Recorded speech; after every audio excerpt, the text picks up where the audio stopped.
Assalomu alaykum hurmatli bog'bonlar, hurmatli tomorqa egalari. Mana biz mart oyini 15larida mana iskana payvand qilgan edik. Mana bu beximiz, mana 2 yashar beximizga mana iskana payvand qilgan edik. Mana nokni qishqi navlaridan mana bu yon tomonga biz ya'ni spur shaklidagi nokzor tashkil qilamiz deb turib harakat qilib ishlagan mana shu niyatdagi qilgan payvandimiz mana yon tomondagi shoxlarga, mana tikka shoxlarga mana bu spur shaklda qilamiz deb. Mana endi sizga ko'rsatmoqchi bo'lganim, mana bugun 4-iyunni mana shu darajaga iskana payvandimiz rivojlanib, mana hali klyonkasini uncha olib tashlamadik.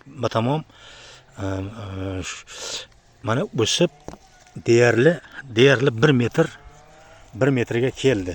Lekin biz buni boyagina mana shu yerdan mana bu nimasini ustki qismini oldik. Sababi bir tajriba sifatida mana shu kurtak payvand qilishni bir amalga oshirib ko'rmoqchimiz. Mana bu yerlardan olib turib bu yerga qildik. Mana hozir borib shuni yana videomiz davomida ko'rsatamiz.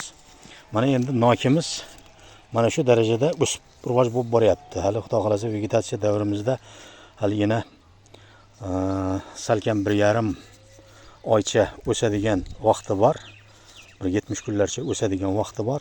Nasib qilsa bu shoxlarni ham baribir biz siyraklashtiramiz. Yaqinda kalta qilib turib qirqamiz.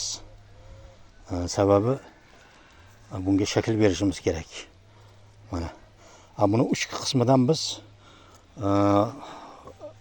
mart oyida payvand ulamay ulgurmay qolgan joylarimizga mana qilyapmiz hozir.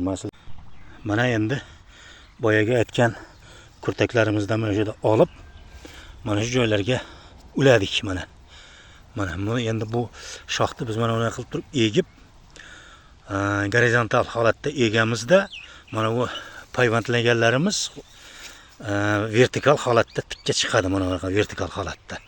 Mana shuning uchun mana shunday qilib turib mana payvandladik.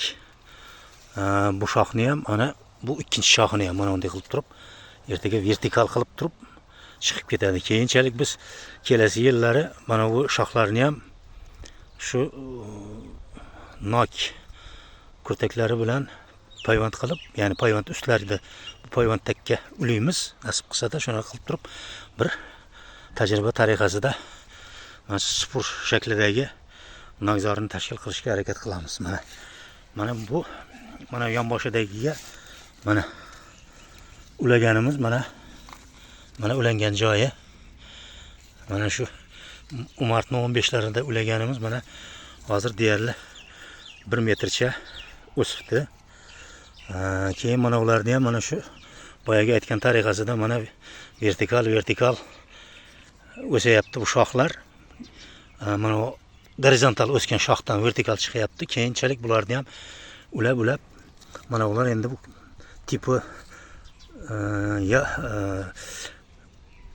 lider shox bo'lib qoladi-da. Keyingilari mana shunday spur shaklidagi mana shuni o'tgan videolarimizdan ko'rsatganmiz. Mana endi davom qilyapti. O'sib, rivojlanib davom qilyapti. Sizlarga mana shuni ko'rsatmoqchi bo'lganim edi. Salomat bo'ling. Keyingi video dasturlarimizgacha xayr, sog' bo'ling. Bog' yarating, yaxshidan bog' qolur.